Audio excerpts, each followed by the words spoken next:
Hello everyone, welcome to Nadus food গ্যালারির আজকে বিশেষ একটা ভিডিও নিয়ে এসেছি। আর এটা কিন্তু আমার বাসার গ্যালারি না, এটা হলো বাইরের একটা ফুড গ্যালারি, মানে ফুড ফেস্টিভ্যাল। আর এই ফুড ফেস্টিভ্যাল কিন্তু প্রত্যেক বছরই ঢাকাতে যে কোনো একটা জায়গায় মানে আয়োজন করা হয়। কোনো না কোনোভাবে আমি সেটার ইনফরমেশন পেয়েই যাই, যার কারণে আমিও চলে গেলাম এবার আবারও দেখতে, সাথে আমার বেস্ট ফ্রেন্ডকে নিয়ে। তো যাই হোক, আমি ঢুকলাম ফার্স্টে। এটা ছিল হলো আইডিবি ভবনের একদম রাস্তার উল্টা পাশে, মানে অপোজিট সাইডে। তো ঢুকতেই শুরুতে এরকম আচারের দোকান দেখলাম, ইয়াম্মি ইয়াম্মি সব আচার। তারপরে এই যে কয়েকটা স্টল দেখতে পাচ্ছিলাম, বিভিন্ন রকম খাবার ছিল সেখানে। এরপরে আমি একদম ভেতরে মেইন গেট দিয়ে ঢুকে গিয়েই চলে গেলাম একটা পিঠাপুলির দোকানে।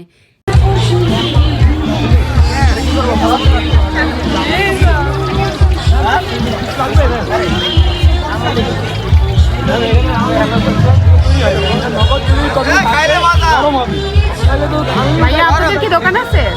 দোকান আছে আপনাদের? কোথায়? মালিবাগে। এরকম পিঠা পাওয়া যায় সবসময়? অর্ডার দিলে অনলাইন পেজ আছে?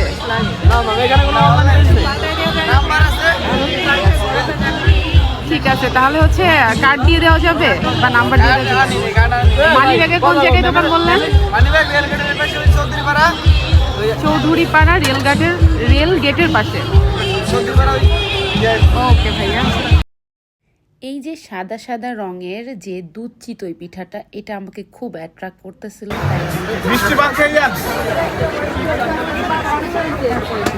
আপনাদের পানের দোকান আছে কোথায়?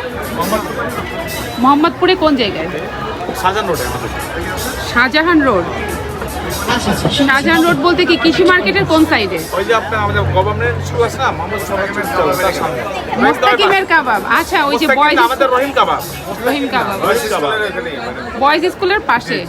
আচ্ছা আচ্ছা, আমি ওখানে ছিলাম 3 বছর। ঠিক আছে, তাহলে ওখানে গেলে পাবো।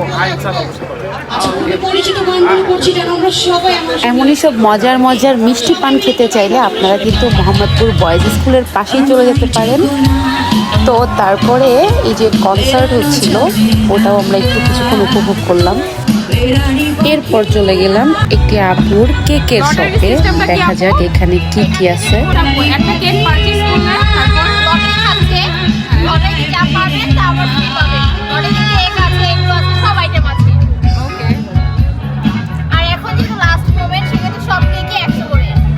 সব কেক 100 করে। আপনাদের স্টল আছে কোথাও? না, অনলাইন পেজ আছে। অনলাইন পেজের নামটা কেক এট টাইম।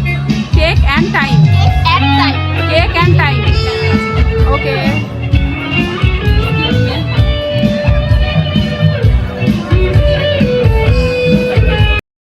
আপুর হাতের ইয়াম্মি ইয়াম্মি কেক খেতে চাইলে কেক অ্যাট টাইমে অবশ্যই আপনারা অর্ডার করতে পারেন।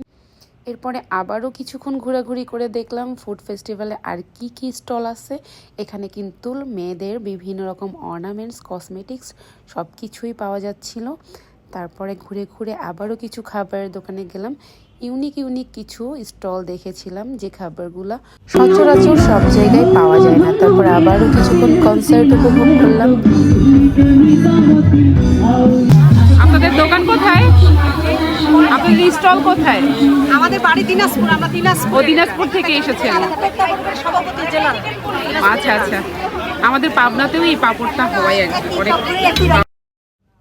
আমাদের গ্রামের ট্র্যাডিশনাল ফুড বলে কথা, তাই লোভ সামলাতে না পেরে আমরা খেলাম পাঁপড় দুজন মিলে। এরপরে আবার চলে আসছি সেই পিঠার দোকানে, যেটাতে একদম ফার্স্ট এসেছিলাম, কারণ এই পিঠাগুলো আমাকে খুব টানতেছিল। তো দেখেন কি কি পিঠা খেলাম আমরা।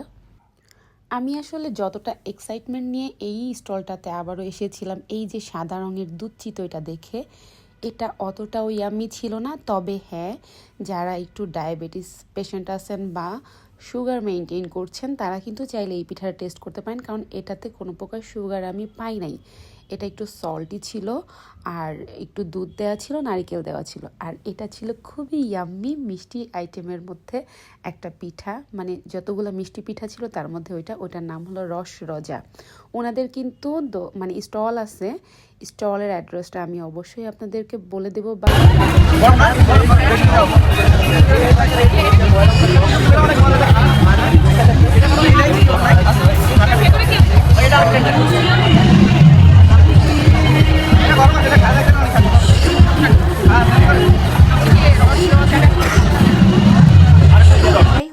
মিস্টেক কিন্তু হয়ে গেছে আমার, সেটা হলো আমি এই স্টলটার অ্যাড্রেস আগেই বলে দিয়েছিলাম, মানে ওনারা বলে দিয়েছিল, সেটা হলো মালিবাগে। সব থেকে টেস্টি কি এখানে? আপু এখানে তো হচ্ছে সবকিছু ভ্যারাইটি, তো আপনি ওয়াফেল মিষ্টি পছন্দ করলে ওয়াফেল খেতে পারেন। আর Okay, আর meat box?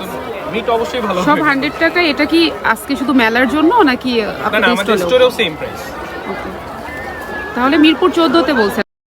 অফেল আর মিট বক্স খেতে চাইলে কিন্তু পেয়ে যাবেন মিরপুর 14তেই ওনাদের স্টল।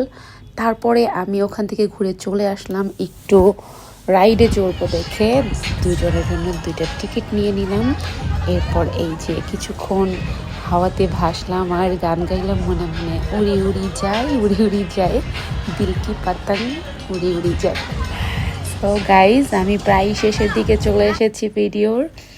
জানি আমার এই ঘ্যান ঘ্যান প্যান প্যান শুনে এতক্ষণে সবাই খুব বিরক্ত হয়ে গিয়েছেন, তবে যেই স্টলগুলো দেখলেন যাদের আশেপাশে আছে তারা কিন্তু যে ফুডগুলো ট্রাই করতে পারেন। তো সবাই ভালো থাকেন, সুস্থ থাকেন, বিদায় নেই, আল্লাহ হাফেজ।